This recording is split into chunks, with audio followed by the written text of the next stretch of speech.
The sum formula in Excel allows you to easily complete addition in Excel. Let's talk about how to use this quickly and efficiently. How do you add numbers together in Excel? The simplest way to do it is by using the plus sign. So if I select a cell and use shift equals sign, it will give me a plus bar, usually located next to your backspace key, and then select another cell, I can return a simple sum in Excel very easily. If this were an exercise where we were trying to understand the total salary, the total benefits, and the total combined compensation, what we could do is fill this formula all the way to the bottom. And then what we might want to do is calculate the total of this entire column. What Excel has done is they have given us a sum formula to add all of the numbers in a range of cells. So instead of selecting each cell individually, which would obviously be quite cumbersome, we can select this whole range and hit enter. And now Excel will calculate the sum of all of the cells in that range. If I drag that to the right, I've accomplished the same task for both of my additional columns. One really helpful shortcut here is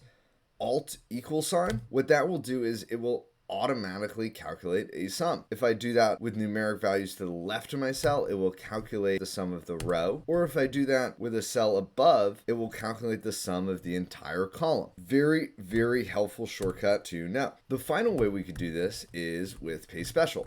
I could copy this benefits, just the values, into column H, and then copy the salary and Paste Special values D for add, and this will give me the combined salary and benefits for each of my employees, stored as a value instead of a formula.